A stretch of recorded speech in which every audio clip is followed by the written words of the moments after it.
Sveiki, jūs žiūrite laidą Viešas interesas ir šiandien mes pakalbėsime apie socialinius ekonominius dalykus, apie tai, kas yra gerovės valstybė, apie pažadus ją kurti Lietuvoje, apie tai, kodėl tie pažadai galbūt neįgyvendinami ir kitus susijusius dalykus. Šiandien su mumis ekonomistas Romas Lazutka. Sveiki. Sveiki.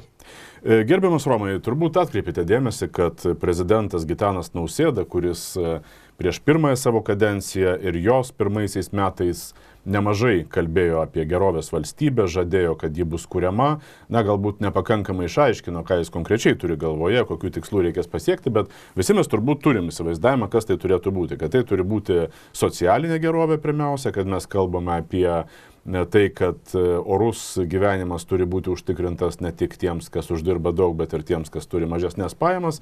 Tie dalykai, kaip sakyti, jau yra seniai žinomi arba bent jau nuspėjami, bet pastaruoju metu iš prezidento Gitano Nausėdos viešos retorikos ta gerovės valstybės idėja kažkaip nyko ir panašu, kad bent jau sprendžiant iš šių metų jo pasakytos kalbos Seime jau visai jam tapo nebeįdomi, ar kas čia įvyko. Kaip jums atrodo, ta idėja apskritai ji turėjo galimybę, šansų likti gyva ir būti įgyvendinta, ar tai buvo tiesiog tuščias pažadas, tuščias kalbėjimas, ką mes ir matome dabar, kad tiesiog jo nebeliko? Gerai pastebėjot, man atrodo, kad nebuvo išaiškinta, kas tai yra.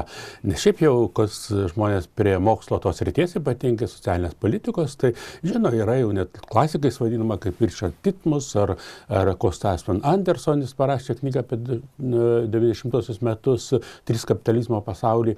Tai tam pavadinime gerovės valstybė yra labai svarbus žodis valstybė, o labai painiojama su gerovės šalimi. Lietuva tai yra ir šalis, ir valstybė. O galit skirtumą paaiškinti? Taip, tai yra esminis skirtumas, dėl ko, man atrodo, ir kad visuomenė nežino, tai natūralu, kodėl žmonės turi žinoti tokius specifinius terminus, bet kas imasi jau politikas tą vėliavą nešti, aišku, turėtų labai dėti nemažai pastangų su patarėjais ir panašiai, ir išaiškinti visuomeniai. Tai štai, o skirtumas yra tas, kad gerovę paprastai žmonės susitikrina kapitalistinėse visuomenėse, rinkos ekonomikos visuomenėse patys, dirbdami, užsidirbdami, turėdami verslus, dirbdami samdomą darbą, bet tam tikrais gyvenimo atvejais jie negali užsitikrinti tos gerovės tokiais būdais, nes jie yra nedarbingi, tarkim vaikai, o mokytis tai jie matyt turėtų, arba tarkim senatvėje, ligos atveju, tai tuomet jau įsikiša valstybė. Skirtingai nuo tų tradicinių visuomenių, kaip ir Lietuvos tarpukarį, kai valstybė praktiškai to nedarė. Buvo, dabar mes kaip tik štai čia prisiminėm ir švenčiam Sodros šimtmetį, buvo įkurta vyriausiai socialinio draudimo valdyba pagal Bismarko modelį Vokietijos, bet šiaip didžioji dauguma gyventojų tos valstybės paramos negaudavo. Jis pasikliovė šeima tiesiog, kaip minėjau, jeigu negali dar užsidirbti, esi vaikas arba jau nebegali, tai tuomet remdausi šeima, vietinė bendruomenė, parapija, bažnyčia ir panašiai.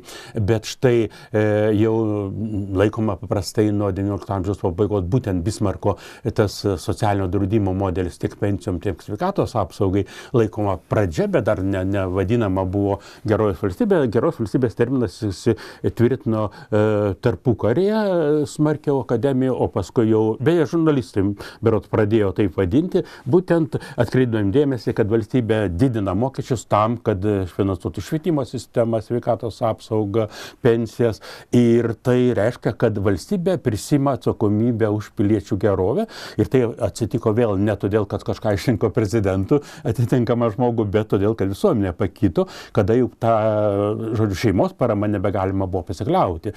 Industrializacija, žmonės pradėjo gyventi tomis nebeišplėstimis šeimomis, miestuose tiesiog tik tai tėvai, suaugę ir vaikai nepilnamečiai, ir tos šeimos, ten dėdės, tetos jau nebeįprasta, kad padėtų ir neturėjo jau galimybių padėti. Tai štai tai tuomet, o bažnyčia irgi, tiesa, siejama šiek tiek su Prancūzijos revoliucija, kadangi bažnyčios galios buvo sumažintos ir tiesiog irgi ir bažnyčia vien labdara pasikliauti, kad parapionis ten suneš tiek aukų ir galėtume mes finansuoti mokyklas ir tarkim universitetus universitetas ir tarkim, jezuitų matyti ordinas nebūtų pajėgęs dabar tokio universiteto jau nepajėgtų išlaikyti, štai finansuoti. Tai todėl ir štai ypatingai pokarį laikoma gerojos valstybės aukso amžius Europoje, kada valstybės vis ir daugiau lėšų ėmė skirti būtent tom, kartais vadinami trys bankiniai: sveikatos apsauga, švietimas ir socialinė apsauga, kurie apima ir paramą šeimai, ir pensijos, ir negalėsiams, ir bedarbiams, ir taip toliau. Tai tam turėjau tiesiog skirti, nes kitaip visuomenė nefunkcionuotų. Ir tai vadinama gerovės valstybė kaip valstybės atsakomybė už piliečių gerovę, net totali atsakomybė. Totali buvo sovietmetį, sovietų tam lagerį, žodžiu, kur sakoma buvo, kad tai buvo komunistinė sistema, kur viską jau ten netgi būtus tos dalindavo. Aišku, kad žmonės patys uždirbdavo tai, bet nesmeniškai perki būtų, o gauni ten iš valdžios. Bet taip pat ir tose vakarų šalyse žmonės gauna ne patys jau turi mokėti už vaikų mokymą, bet valstybė sumoka mokesčius. Tai štai, tai laikoma buvo liktai toks tarpinis kelias tarp XIX amžiaus ir laisvos rinkos kapitalizmo, kai valstybės pareiga buvo iš esmės tik tai šalies saugumas ir vidinės tvarkos palaikymas, administraciniai tie dalykai ir komunistinės sistemas. Tai laikoma, kad vakarų Europa rado tą kelią, kur, žodžiu, išsaugo ir kapitalistinę tą sistemą ekonominę ir kartu užtikrino visuomenės gerovę pasitelkdama valstybės aparatą, valstybės institucijas. Tai bet sakot, rado tą kelią, bet iš tikrųjų 20 amžiaus pirmoje pusėje daug kas nenorėjo, kad būtų einama tuo keliu ir tuo metu tas kairės iškilimas, socialdemokratinių, socialistinių partijų stiprėjimas, to socialistinio internacionalo, visą tai turėjo labai didelį įtaką tiems pokyčiams. Profsąjungos atsirado ir sustiprėjo labai smarkiai tuo metu. Tai, ką Karlas Polonai vadina, kad apskritai atsirado visuomenė kaip politinis veikėjas, ne tik savo kažkokių privačių interesų, bet ir viešo intereso gynėjas, savo viešosios intereso dalies. Na, tai čia 20 amžiaus pirma pusė ir vidurys daugiausia. Bet tai buvo būtent kairiųjų partijų pastangomis. O šiandien mes matome šiek tiek tokį keistą dalyką, kai kairiosios partijos, kurios vadinasi socialdemokratų, kažkaip nebelabai atrodo skiria daug dėmesio tai kovai už samdomo darbo interesus, už tuos dalykus, už kuriuos buvo kovota 20 amžiaus pradžioje ir viduryje, kad valstybė daugiau kištųsi ir užtikrintų tą, lygybę vadinkim, nors po to, žodžiu, daug kas gali slypėti, daug kas kritikuoja tai, kas ten atsiranda, bet kad nebūtų didžiulio atotrūkio tarp turtingiausių ir skurdžiausiai gyvenančių.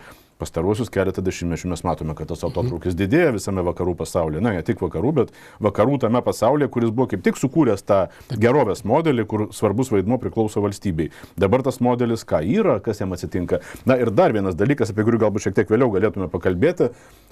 Turbūt atkreipėt dėmesį, kad daugelis dabartinės visuomenės kritikų, visuomenės, kurioje kariaujami kultūriniai karai, kur reikalaujama teisių įvairioms mažumoms, kur sakoma, kad reikia kvotų moterims, kvotų toms pačioms mažumoms ir taip toliau. Na, toks kairysis liberalizmas. Žmonės dažnai, apžvalgininkai, kai kurie komentatoriai vadina tai neomarksizmu. Sako, o čia marksistai, čia socialistai naujieji šitaip reikalauja daryti. Ar tai teisinga irgi? Apie tai galėsim šiek tiek vėliau pakalbėti, nes, turbūt Markso ir marksistų, tų jau klasikinių marksistų šiek tiek kiti akcentai buvo, o ne visi šitie vauk vadinamojo šuoro. Ir kodėl tada jie vadinami marksistais ir toks vadinimas yra pagrįstas. Apie tai galbūt pabaigoje pašnekėsim, bet dabar grįžkim prie to, kur dingo tas politinis akstinas, kur dingo tas galingas judėjimas, kuris dar egzistavo praėjusio amžiaus vidury, pokario Europoje, vakarų valstybėse. Kur jis dingo dabar? Kodėl jis išgaravo? Kas atsitiko? Nebėra ką ginti, nebėra skurstančių, nebėra sunkiau gyvenančių. Atotrūkis, kaip jau sakėm, didėja tarp turtingiausių ir skurdžiausių. Tai kodėl nebėra tų stiprių socialdemokratinių partijų vakaruose? Tokia platus klausimai, bet aš dar nepaisant to, kad ilgai jau ten aiškinu, dar keletą sakinių, kadangi mes pradėjome nuo Lietuvos, tai kaip čia su mūsų prezidentu, taip aiškinau, kas tai geros, taip nebuvo aiškinama visiems ir daug kas nežino. Tai su tą pat tada, jeigu kokia nors, pranešama, kad ten kas nors vargsta, ten negalėjai, ten motina su vaikais ar dar tai iš karto pašaipa, kokia čia geros valstybė, žodžiu, apie ką čia mes šnekam, mažos pensijos, kokia čia geros. Tai jeigu būtų išaiškinę tai, kad gerovės valstybė yra būtent valstybės angažuotumas už socialinius reikalus ir būtent, jeigu mes žinom, kiek išleidžiam, tai tarkim, sveikatos apsaugos ministerija, socialinės apsaugos ministerija yra finansiškai galingesnis už krašto apsaugos ministeriją, netgi ir dabar, kai jau skiriam 5%, nes socialiniai apsaugai skiriama 10% ar ten 12%. Tai žodžiu, jų finansinis galingumas, jei išskaičiuotume armiją, sodros darbuotojai, užimtumo tarnybos ir tai jau, ta kariuomenė irgi. Tai mes be jokios abejonės mes turim gerovės valstybę, bet tos gerovės valstybės yra įvairios, yra įvairūs modeliai, tai tam matyti nebesileisim. Yra tokios dosnesnės, anglosaksų, tarkim, tokia yra kuklesnė, bet irgi Amerika, niekas nebejoja, kad tai yra gerovės valstybė, nors ten, tarkim, pagimdžius vaiką, niekas neduoda nei mėnesio atostogų, kaip pas mus 3 metai ir 1,5 metų apmokama. Ir sveikatos sistema apsauga. Jo, ir sveikatos apsauga, bet irgi yra Medicare, žodžiu, ir Medicare, kur yra skurstantiems žmonėms ir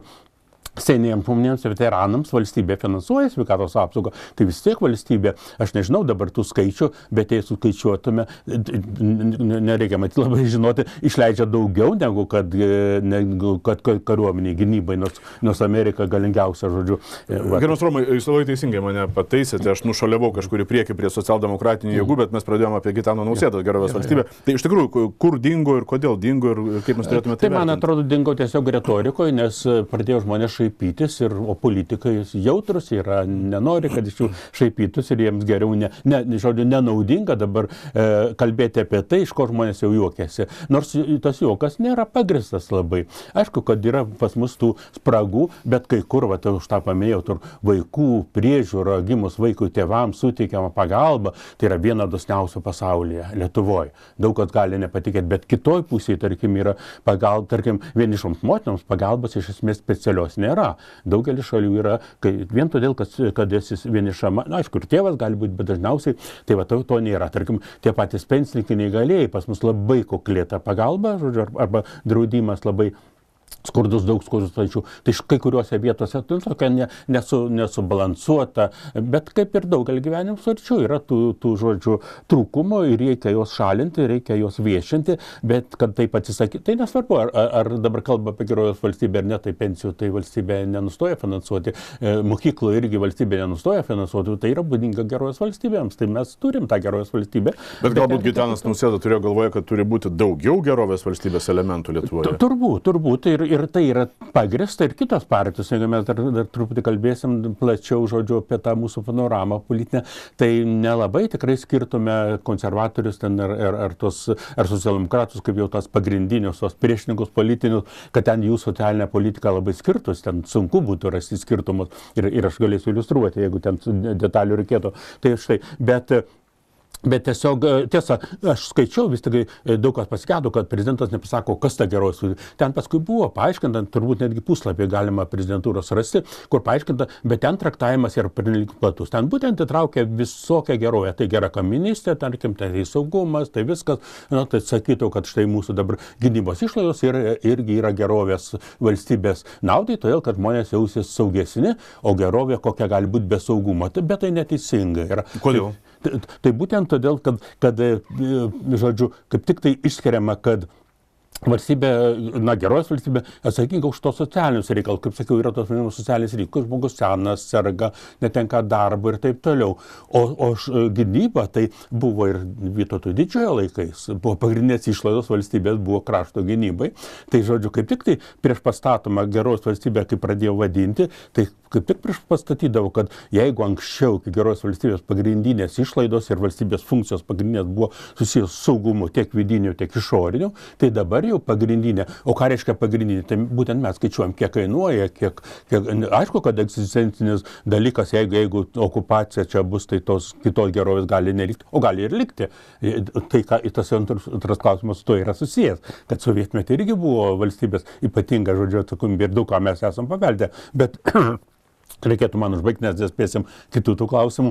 Va, tai tiesiog, nesvarbu, mes kalbėsim apie gerovės valstybę ar ne, bet yra kaip čia plėtojama ir padaroma klaidų, žodžiu, dabar kaip tik kalbama štai apie tai, kad dar tas vaikui gimus kad nemažėtų pajamos tėvų, štai iš mūsų tos naujosios vyriausybės programos, kad nemažėtų. Ką reiškia nemažėtų? Kol vaikas sulauks 1,5 metų, bet kai vaikas 15 metų ir tėvas išeina, o mama lieka su vaiku ar su 3 vaikais, tai pajamos tada mažės ir valstybė neįsipareigoja išlaikyti buvusių pajamų tai šeimai. Va, tai čia tokios klaidos yra. Tai gal tiek dabar. Dėl gerovės modelio dar vienas patikslimas, sakot, kad gynybos išlaidos nėra to gerovės modelio dalis. Tai reiškia, kad ir verslas, kuris sako, tarkim, kad gerovė tai yra ir investicinis klimatas, o tam, kad būtų konkurencingumas, tam reikia, tarkim, įvesti pelno mokesčio lengvatą Lietuvoje, nes aplinkinėse šalyse jis yra, bent kai kuriuose Lietuvoje nėra, bet verslas nori, kad atsirastų. Jie gali sakyti, kad mes norim gerovės valstybės šitoje vietoje? Žinoma, kad vienas dalykas yra tas pats neapsiskaitimas, gali būti, kitas dalykas gali būti ir pakankamas apsiskaitimas, bet yra interesas. Tai sako, pirmą sukurkim, paskui dalinsim. Bet ekonomikoje yra ratas uždaras.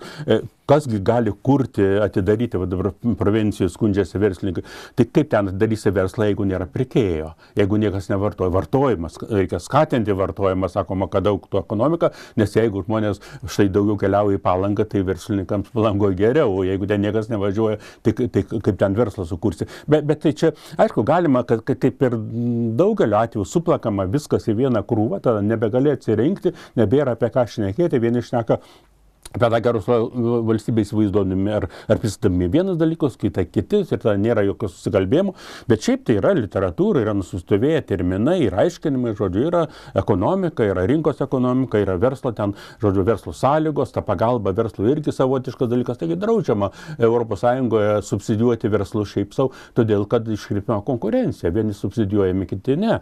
Bet tai, kad žmonės sukurdami verslus, sukuria gerovę, sukuria tas darbo vietas, žmonės daugiau uždirba, tai jų gerovė didesnė, tai taip. Bet ko čia dėta valstybė? O valstybė tada ir turi prisidėti tuomet, kada jau žmogus nebegali užsidirbti ir dėl tam tikrų pagristų priežasčių. O dėl partijų, kaip jūs ir sakėte, tikrai geras pastebėjimas, tai verta atkreipti dėmesį, nes tarp mūsų aptariamų su gerbiamu Romu dalykų, tai tarkim gynybos finansavimas, juk ankstesnė vyriausybė, Tėvynės sąjungos vyriausybė, net po to, kai jos tuometis pirmininkas Gabrielius Landsbergis pareiškė jau čia baigiantis kadencijai, kad reikia skubiai labai smarkiai didinti finansavimą gynybai, nes mus tuoj užpuls, vyriausybė nesiryžo to daryti ir nemetė krūvos pinigų iš socialinės sferos į gynybą. Ne, paskutinių valdymo metų biudžetas buvo subalansuotas visai ne taip jau gynybos naudai, galima sakyti. Nepaisant tų Gabrieliaus Landsbergio raginimų, tas pasakytina apie mūsų ką tik aptartą pelno mokesčio lengvatą, kur taip pat Šimonytė buvo prieš pelno mokesčio lengvatą, būtent argumentuodama to, kad tai pareikalaus 100 milijonų papildomų išlaidų, kurias reikės nukirpti nuo, galima sakyti, nuo pensijų ir nuo kitų išmokų skurdžiau gyvenantiems. Tai matyt, kaip jūs sakote, bet čia svarbus dalykas tikrai, nusidrina ribos ir nebeaišku, tada kas yra kas, prie to mes irgi turėtume grįžti. Bet dabar tęsiant, kas čia atsitiko kairiosioms politinėms jėgoms, kur išnyko tas jų kovingumas? Na ir aiškinama dėl kelių veiksnių. Tai vienas dalykas, kad pasikeitė ekonomika, ta gerovės valstybė, būtent, kaip minėjau, ten tarpukarį, ten ypatingai 30-ųjų vadinama metų krizė, ta pasaulinė, žodžiu, labai daug prisidėjo, todėl kad daug buvo masinis nuskurdimas ir jau žmonės niekaip negalėjo susitvarkyti, teko valstybei gelbėti tos žmonės. Kaip minėjau, profsąjungos irgi, ten irgi tikrai negražiuoju atiduodavo tas lengvatas įvairias valstybės programas finansuojamas, jau buvo didžiulės kovos profsąjungų, ten žudavo žmonės, aktyvistai, žodžiu, buvo didžiulė įtampa. Čia pas mus tikrai labai dabar, kaip čia nepopuliaru ar netgi pavojinga minėti tą patį Marksą, tai Markso sugalvota ta klasių kova arba priešiškumas. Bet tai ekonomikoje mes kasdieniam gyvenime savo kišenėje matom ir savo kortelį yra riboti ištekliai, tai jeigu vieniems skiria daugiau, kitkam lieka mažiau. Čia niekaip, žodžiu, nesam dievai, kur ten 7 kepaliukais ir keliais pamaitinsim ar 7 žuvim, žodžiu, pamaitinsim minę.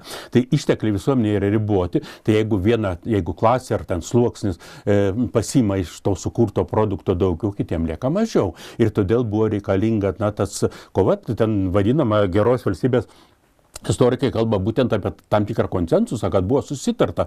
Viena vertus tie štai kairieji ten politikai ar pasitelkę ir remiami profsąjungų neina toliau, jie reikalauja, kad būtų sprendžiamos socialinės problemos, valstybės pagalba ir tam reikia mokesčių didesnių ir tų progresinių mokesčių, bet neina toliau, nenaikina privačios nusavybės. Nes pagal marksistus reikėtų naikinti, nes nesvarbu, kiek tu be juos apmokestinsi, vis tiek toliau vėl diferencijuojasi, tai reikia žodžiu šauti, bet štai ir buvo Europoje ir laikoma, kad tai buvo pasiekimas, kad buvo iš kairiosios pusės sustota nebeita, kaip kad Rusija, žodžiu, tolyn. Iš dešiniosios pusės irgi verslo organizacijos ar tie taikingi kapitalistai suprato, kad yra problemas. Na, reikia vaikus mokyti, nes mums reikia kvalifikuotos darbo jėgos. Žmonės serga, fabrike žmogus negali dirbti iki 80 metų, o dėl sanitarijos gyvenimo trukmė ilgėja, bet žmogus fiziškai nebepajėgus dirbti. Tai reiškia, kad mes neturim, susitarkim ir mokėkim tos mokesčius, aišku, turtingi žmonės sumoka daugiau, bet reikia, išlaikyti tą socialinę tvarką, kitaip tiesiog visuomenė žlugs, arba iššauksim revoliucijos. Tai irgi neėjo toliau, žodžiu, kad jokių būdų mes nefinansuosim ten kokių tai socialinių programų, nors mes jas žiūrim skeptiškai, paprastai sakom, kad ten tinkiniai atgaminam ir taip toliau. Tai štai buvo tam tikras konsensusas, tai tas konsensusas štai sakoma, kad buvo kaip čia palaužtas ar truputį sugadintas. Viena vertus, darbininkų klasė nebeorganizuota. Darbininkų klasė, sumažėjo labai, jeigu laikom fabriko darbininkus, atėjo tos baltosios apykaklės tarnautojai, kur žodžiu įsiskaidė labai. Vien dėl paslaugų ekonomikos. Paslaugų sfera labai daug. Jo, įsiplėtė, o ten ima dominuoti tokios mažos įmonės, bendrovės ar žodžiu, ir interesai tų žmonių nebėra tokie vieningi. Vienas dalykas, kai žmonės dirba ten tekstilės pramonėje, kur įtraukta labai daug žmonių ar metalurgijų. Kitas dalykas, kai jie dirba kontorose tose, žodžiu, biurose ir tada jie nebesusivienė, netgi jų interesai pasidaro netokie vienodi, kaip kad to darbininko, kuris, išlenda iš šachtos visas suodinas. Tai išsiskiria, tai sakoma, kad darbininkų klasė, taip, kiti sako dar, kad darbininkų klasė tiesiog, kaip čia, prasigyveno, jeigu jis gali nusipirkti, kaip dažnai sakoma Amerikoje pavyzdys, galėjo nusipirkti namą, automobilį, vaikus išleisti, pats būdamas darbininkų, vaikus išleisti į mokslus, į universitetą, tai vardant to kovoti, jisai, žodžiu, iš savo to darbo fabrike arba kažkur kitur, jis gali tai pasiekti. Tai tos darbininkų klasės tiesiog sumažėjo ir žmonės nustojo dalyvauti, nebematė prasmės ir profsąjungose. Kita vertus, čia pas mus nekalbama, bet literatūroje yra tas Sovietų Sąjungos veiksnys. Tas grėsmė pasaulinės revoliucijos. Tai ne tik tai, kad šaltasis karas ir ginkluotės, lenktynės ginkluotės, bet taip pat ir lenktynės socialinės ir rytinės. Ten, žodžiu, ir tiesos buvo ir propagandos, bet mes negalim nuneigti, kad, pavyzdžiui, aš mokiausi, nereikėjo tėvams mokėti už mokslą ir universitete nereikėjo, negali ir sveikatos apsaugų. Aišku, tai buvo gana skurdu dėl ekonomikos skurdumo, dėl didelio finansavimo gynybai, tai ar militarizacijai ir neefektyviai ekonomikai, bet šiaip tai, jeigu Amerikoje vaikai išleisti, dabar jau rašoma, kad žmonės sulaukia senatvės, dar jau laikas į pensiją, dar nesimokėjo už studijas, nes labai brangios. Štai, tai buvo tam tikras lenktyniavimas irgi tų sistemų. Vat ir ten galėjo tada jau tos socialdemokratų partijos, kurios nesiekė tikrai panaikinti privačios nuosavybės ir kelti revoliucijų, bet jie baksnojo tarptautinės organizacijos, Jungtinės tautos, tarkim, Tarptautinė darbo organizacija teikdavo pavyzdį Sovietų Sąjungos pavyzdį, kuri geriau organizuoja darbininkų apsaugą. Aš jau minėjau, iš kur tos mūsų motinystės atostogos 1,5 metų apmokamos? Iš sovietmečio. Ir rytų Europoje jos yra dosnesnės, nes paveldėjo, o sumažinti nėra lengva ir liktai pagrįsta. O štai, tai daugelis dalykų tiesiog, tiek to, bet... O dabar tokio išorinio spaudimo nebeliko, nebėra valstybės, į kurią... Aš dar labai įdomu, pas mus dar jaunimas, mano studentai sako, tai sako, žodžiu, jau išeis į tas dekretinės atostogos. Kas per dekretinės atostogos? Žodžiu, žino, visi dekretinės, prieš gimdymą moteris, kai laukiasi paskutinius 2 mėnesius ir po gimdymo yra dekretinės atostogos, nedirba. Lenino dekretas.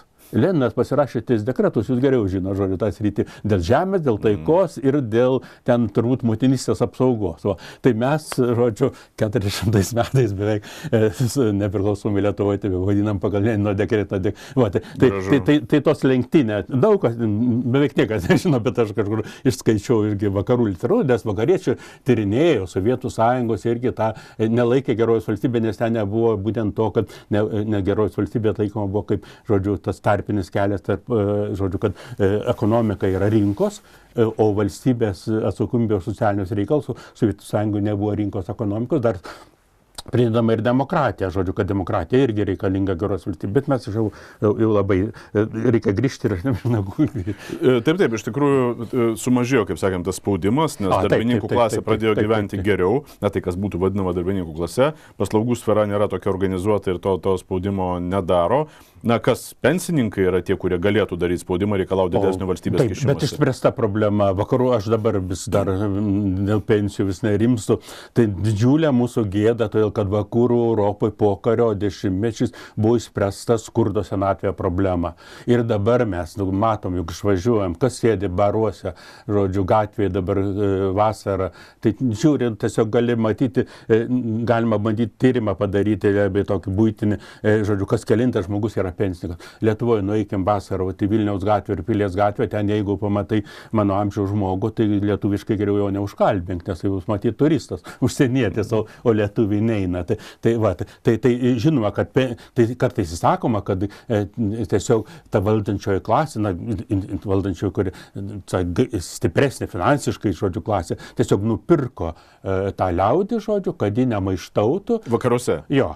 Ir tai buvo geros valstybė. Bet reikia eiti tolin. Jūsų klausimas, kas atsitiko, nes iš dabar jau pastebima, kad visose šalyse didėja neligybė. Kalbama apie eroziją geros valstybės, apie geros valstybės mirtį, jau išmontavimą, bet tai yra susijęs su globalizacija didelė dalimi. Ir vėl tai sutapo. Sovietinės sistemos žlugimas pasirodė, kad gerai, ten gyrėsi, kad yra darbininko apsauga, o visa, žodžio, ekonominė sistema žlugo ir tie darbininkai, nepaisant to, kad apsaugomi, tarkim, ligos atveju, bet jie beveik badauja, ten reikėtų maisto programų. Tai štai, bet sutapo, ko gero ne tas veiksnys, svarbesnė darbo globalizacija, kada, žodžiu, globali ekonomika ir ateina į tarptautinės rinkas prekės iš tų šalių, kur nėra tos geros valstybės arba labai netgi ir kukli, tarkim, anglosaksai tikėjosi laimėti iš globalizacijos. Thatcher, Reaganas, kodėl jie palaikė tą politinę liniją, žodžiu, mažiau geros valstybės, arba ją išmontuoti, todėl, kad tada atpinga prekės ir Europa bus nukonkuruota. Tai štai, o dar kai atėjo tos prekės iš Azijos, žodžiu, pigesnės, ir tada spaudimas yra nebedidinti mokesčius arba netgi juos mažinti, gelbėti verslus, nes kas iš to, kai dabar štai skaitom automobilių pramonė, kur Vokietija didžiausia, jeigu paleidžiami ten darbininkai ir iš fabrikų. Tai tas, nes gamyba perkeliama į Kiniją, Indiją. Tai tas nuo 90 metų tas vadinamas neoliberalizmas ekonominė prasme ir laikoma, kad kai kas labai skambiai pradėjo vadinti, kad geros valstybės mirtis, pabaiga, išmontavimas, krizė, bet realiai neatsitiko šito, išsilaiko, bet tokios plėtros nėra, bandoma optimizuoti, kiek tai taupiau vertinti. Tarkim, tas pensijų amžiaus vėlinimas. Tikrai, kodėl jį vėlinti? Žmonės dirba 40 metų, kodėl neleisti jiems dar, nesvarbu, kad jie gyvena galbūt ten vakaruose nebe 20 metų, 25, kodėl neleisti pasidžiaugti gyvenimo, kada tu 40 metų efektyviai dirbai. Bet pradėjo vėlinti ten arba peržiūrėti, ypatingai anglosaksų šalyse, būtent ten paramos, būtent vienišoms mamoms, ten buvo Reagano metu, ypatingai vienišoms mamoms, nes ten jau buvo kritikuojama, kad jos, augina tą vėl išlaikytinių kartą.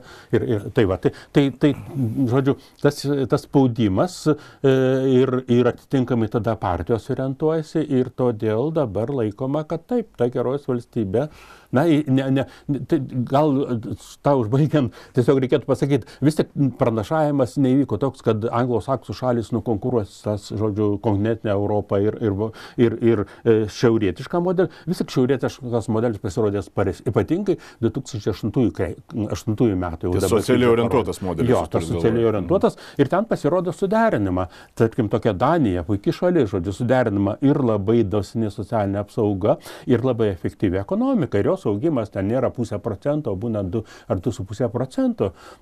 Aišku, ten keistų dalykų, kažkaip lygos, nedarbingumas dėl lygos, ten kažkaip Danijai labai ribojamas yra, ar nežinau, kiek tame tiesos, nes irgi šaltiniai nebūtinai dabar patikimi, kurie tai skelbia. Aš dėl Danijos konkrečiai nežinau, bet aš atsimenu, kada buvo netgi, man atrodo, iš tų didžiųjų Financial Times laikraštį Švedijoje, bet tai buvo kaip tik ten po 90 metų, paskutinį dešimtmetį, kaip Švedijoje buvo taip, kad jeigu susirgi, tu paskambini tiesiog daktarui ir savo šitą, jeigu reikia daktaro pagalbos, o jeigu ne, tiesiog paskambini darbdavį, pasakė, aš sergu ir nieko, jokių pažymų.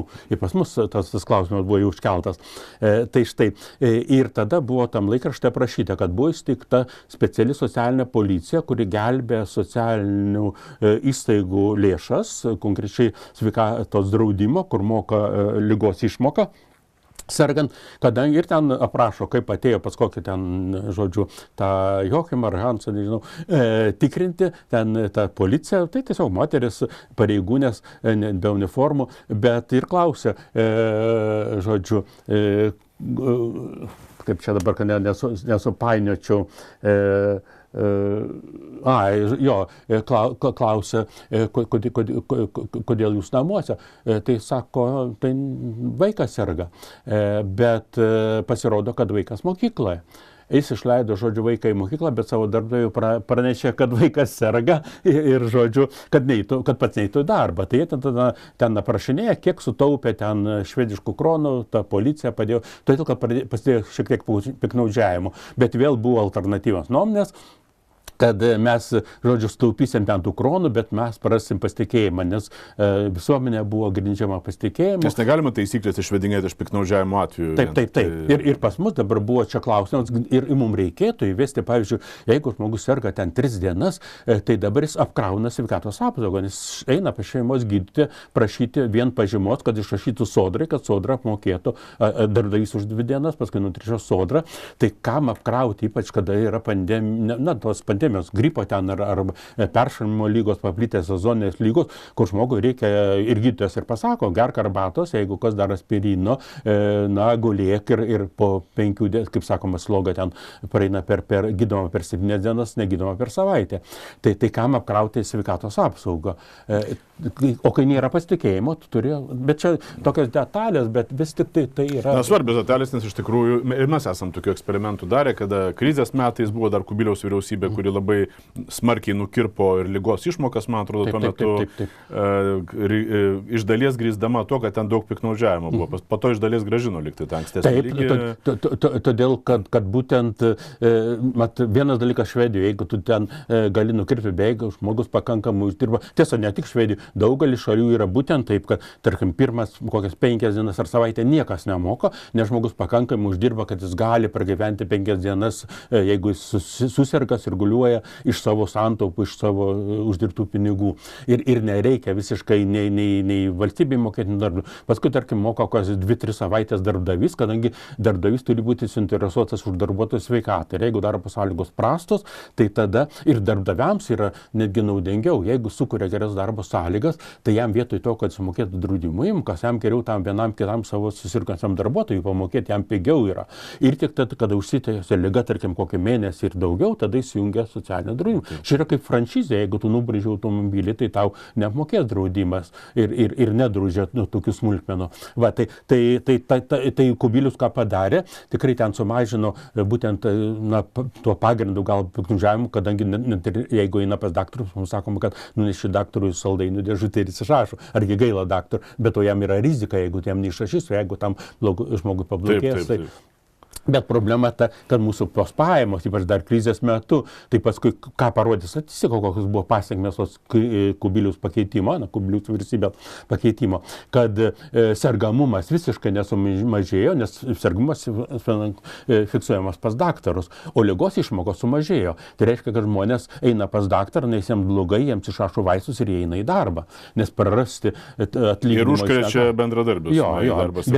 Bet jam, žodžiu, ten ne visai ten mokėjo berods 40% algos, tai yra mažiau negu kad buvo, rodo, 70%. Na, bet tai yra žiūrų, buvo arti 90, man atrodo, liko 40. Jo, maždaug per pusę sumažinta. Nu, tai žmonėms, kurie dirba už menkas algas, vos įsiverčia nuo algos lygio algos, tai jiems yra nuostolis ir jis tada, nepaisant to, kad jis serga, sloguoja ar dar kas nors gripuoja, jis eina į darbą ir nuostolis. Va, tai čia todėl... Ir visuomenė, kuri užkrečiama daug intensyviau. Bet jūs labai svarbų dalyką pasakėte, valstybės vaidmuo. Kalbant apie gerovės valstybę, žodis valstybė, čia yra kertinis. Mes apie valstybės vaidmenį šioje laidoje jau kalbėjome, jeigu pamena mūsų žiūrovai su Šarūnu Liekiu, mes kalbėjome apie valstybės vaidmenį, ar jis turėtų būti didesnis ar mažesnis, kai aptarėme gynybos pramonės dalykus, gynybos pramonės problemas, kai vakaruose niekaip nesugeba įsukti to mechanizmo, kad gamintų greičiau, daugiau ir galbūt pigiau, nes iš tikrųjų daug kas labai brangu yra vakaruose pagaminti tie nuostabus dalykai. Ir sakėm, dar aptarsim valstybės vaidmenį atskiroje laidoje. Mes apie tai kalbėsim ne tik su Šarūnu Liekiu, mes apie valstybės vaidmenį dar pakalbėsim kitose laidose ir su gerbiamu Romu Lazutka, ir su Dariumi Antanaičiu, taip pat apie gynybos pramonę ir valstybės vaidmenį. Kviečiu žiūrėti, jeigu kas nematėt laidos su Šarūnu Liekiu, pasižiūrėkite, mūsų laidą prenumeruokite. Na, o mes grįžtame prie mūsų temos ir jau artėdami prie pabaigos, pamėginkime atsakyti klausimą, ar teisūs tie, kurie dabar kritikuoja tuos visus woke reiškinius, tą kairį liberalizmą, kuris labai kovingas, kuris čia ir cenzūrą įvedinėja, ir tą cancel culture, kalba apie tai, kad reikalinga daugiau įtraukimo, įtraukos, reikia daugiau kvotų moterims, įvairioms mažumoms ir panašiai, kovoja su rasizmo praiškoms, net ir ten, kur to rasizmo atrodo jau seniai nėra, bet vis tiek kažkur sugeba jį žvelgti. Visi šitie dalykai kritikų iš dešinės vadinami marksizmu. Čia yra neomarksistai, jie čia visą tai sugalvoja, jie čia visą tai stumia šitas idėjas, stumia šitą propagandą, kariauja tos kultūrinius karus, bet ar pagristai tai vadinama marksizmu? Jeigu mes iš tos pusės, iš to kairiojo liberalizmo, apie kurį ką tik užsiminiau, mes juk negirdime reikalavimų, kad būtų nacionalizuotos gamybos priemonės, pavyzdžiui, kas būtų natūralu girdėti iš marksistų. Mes negirdime apie klasių kovą, mes negirdime apie tai, kad kapitalizmą reikia sugriauti ir socializmą ar komunizmą reikia sukurti. Mes girdime visai kitokius dalykus. Tai kodėl visa šita kairiojo liberalizmo banga užplūdusi vakarų viešąją erdvę per pastaruosius keletą dešimtmečių vadinama marksizmu arba neomarksizmu? Aš nesu tiek išprusęs, aišku, skaitau įdomu daugelis dalykų ir būtent tas terminas to naujo marksizmo, ten nuo Frankfurto mokyklos kildina. Aš tai, kiek savo esu supratęs, bet tikrai nesu ekspertas, tai kad tiesiog gal sakoma, kad tai yra naujos visuomenės kūrimas. Jeigu tas naujos visuomenės kūrimas buvo marksistinis, keičiant ekonominę sistemą, žodžiu, rinkos ekonomiką, privačios nuosavybės, ir taip sukurti naują visuomenę ir pagal Marksą, žodžiu, kaip jis materialistas, žodžiu, kad čia pradžiau, paskui visą kitą susitvarkys, ar antstatas yra. O čia, tai aš suprantu tos naujosius marksistus arba tuos, kurie kaltina tokiais, tai kad irgi visuomenės kūrimas, bet jau ten tas lyčių sugalvojimas ar atradimas, kaip čia pavadinti, žodžiu, kiek jų yra. Taip, 10 lyčių. Jo, ir kiti dalykai tiesiog, žodžiu, ugdyti jau ten mokyklose, žodžiu, kad susipažintų, kad tu gali būti berniukas ir mergaitė. Tai aš, kiek skaitau, tai savo bent susiaiškinu, kad čia marksistinė idėja tokia, kad kūrime naują visuomenę tiesiog. Ir man irgi tas bendrai kūrimas, kai sakoma, kurti vidurinę klasę, man tai labai prastai skamba, todėl kad klasės nekūriamos, visuomenės yra raida, žodžiu, atitinkamai ir čia paimsime, tai visi tie kūrimai baigėsi, kuo baigėsi Sovietų sąjunga, matyti, ir panašus eksperimentai, kai kūriama. Tai man tik tai, ką paminėjot, man tai truputį gaila, netruputį net labai gaila, kad būtent užgožė tos ekonominius dalykus. Aš nesu marksistas ir gerovės valstybė nėra marksizmo išradimas. Aš minėjau, kad pagal marksizmo sekė irgi ten buvo iškraipytas marksizmas, bet Sovietų sąjunga, bet vakarų Europą, tai aišku, jos kaltina. Tai jeigu tu pasakai progresiniai mokesčiai, tu esi marksistas arba dar iš prokreminio gali pavadinti, nors Rusijoje dabar neligybė tokia, kad tai žodžiu, tai čia įvairiai gali pavadinti, bet tai ne, man tik tai gaila, kad būtent, kaip pasako, kad tie rūpesčiai, būtent tie identiteto dabar, jie užgožia tas, materialaus gyvenimo problemas, kurios pas mus vis dar lygia. Tai galbūt ten, žodžiu, šalyse, kur tikrai žmogus negali beveik patekti į skurdą, tai tegul kreipia į kitus dalykus dėmesį, gal jie yra svarbesni, bet pas mus tai, mes tikrai neįsprendę daugelio dalykų. Mes pasakysiu skaičius, mes per 5 metus skurstančių skaičių pasididinom, per pasarosius 5 metus nuo 560 tūkstančių iki 650, 90 tūkstančių, aišku, pagal santykinę skurdo ribą, kuri čia vėl mūsų... Nerijus Mačiulis čia tu įsiveršia studiją ir sukels triukšmą. Jo, tai niekas nepripažįsta, kad čia, kaip tu gali skursti, jeigu tau padidino, tarkim, pensiją ten 50 litų ir tu nebuvai skurde, o kitais metais tu jau priskaitomas prie skurstančių. Jeigu skurdo riba pakilo 100 eurų, o tau pridėjo 50, tu nebuvai dabar jau skurde, bet tas santykinumas, tai iš tikrųjų todėl, kad žmonės gyvena visuomenėje ir jiems svarbu, kaip gyvena kiti. Jau dabar ypatingai Europoje, kai sakoma, šuns rišti negalima, vištų negalima laikyti keliais aukštais, tai yra gerovė tų žodžių gyvūnų. Tai žmogui, žodžiu, kad laikyti, kad jisai neskursta, jeigu jisai apsevęs, apsirengęs, nešaltai ir pavalgęs, bet ko, kad jis jau neskursta. Tai mūsų, žodžiu, ekonomikos laikoma šiuolaikinės mokslo klasikas Adam Smith prieš daugiau kaip 250 metų rašė, kad jeigu visuomenė yra įprasta išeiti į viešumą su audiniais batais, o žmogus savo to negali leisti, tai mes jį turėtume laikyti skurstančių. Todėl, kad jeigu į bažnyčią tikrai žmonės eidavo su batais, sodiniais, o kasdien ten su klumpėm ar naginėm, vyžom, tai ne problema. Bet jeigu įprasta, tai reiškia jisai skursta, nors jam nešalta, žodžiu, ir su klumpėm. Nes socialinis teisingumas yra dalykas, kuris pažįstamas per santykį. Jis nėra absoliutus, paėmus vieną žmogų, štai ką jis turi turėti, ko neturi. Mes negalime tai atsakyti. Taip, kaip sakydavo, tai sovietai kritikuodavo, nekritikuodavo, bet mes kritikuodavom sovietų propagandą, kai sakydavo, kad Amerikoje ten yra tiek skurstančių, bedarbių, tai sako ten, o sakydavo, žodžiu, žmonės jau čia neviešai galėdavom tą sakyti, kad tie bedarbiai Amerikoje su automobiliais važinėja, bet automobilis tai nėra požymis, jeigu neturi tai yra, jei turi automobilį, tai nėra požymis, kad tu neskursti, todėl kad tu be automobilių ir Lietuvoje, tu nenuvažiuosi į polikliniką. Yra vietų, žodžiu, kur autobusas važiuoja kartą per savaitę, nekalbant apie darbus. Tai arba, tarkim, mobilaus telefono. Tai iš tikrųjų, žiūrint iš tarkim, 20 metų perspektyvos, tai mobilus telefonas prabangos dalykas, bet dabar tu vėl negali bet kurio įstaigų, ten be interneto, neužsiregistruosi, negausi elementarių paslaugų. Tai visuomenė kinta tiesiog ir todėl ta skurdo riba keliama, nes apibrėžimas yra skurdo toks. Skurstant šiais laikais, kaip apibrėžima, panašiai kaip Smithas, bet išsamiau, tai kad skurstančiais laikomi žmonės, kurie dėl savo materialinių, socialinių ir kultūrinių išteklių negali dalyvauti veiklose ir tenkinti poreikius, kurie yra įprasti toje visuomenėje. Tai jeigu visuomenė yra įprasta, kad mokslo metų pabaigoje vaikučius veda, moksleiviai veža į ekskursiją ir dabar tai šeima negali ten sumokėti 20 eurų už tą ekskursiją, tai žinoma, kad jis skursta, nepaisant to, kad tas visas aprengtas ir pavalgęs. Todėl, kad jis yra išstumiamas, jis nebegali dalyvauti.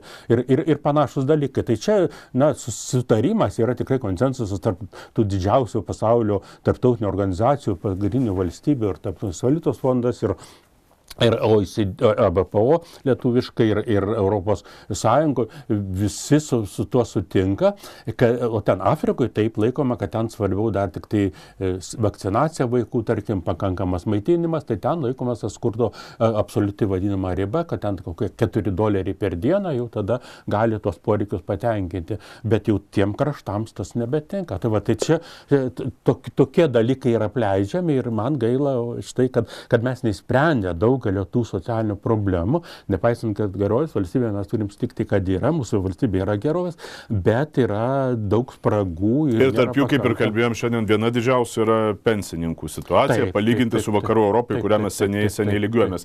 Kągi, ačiū Jums labai, gerbiamas Romai, mes nekartą dar šioje laidoje grįšime prie klausimų susijusių su valstybės vaidmeniu ekonomikoje, kalbėsime ir apie dažnai girdimą klišę, kad valstybė nesusitvarko, valstybė visas rytis, į kurias kišasi, apleidžia, daug geriau susitvarko privatus verslas, yra manančių taip, yra manančių priešingai ir mes savo laidose nekartą šitą klausimą svarstysime ir ginčysimės.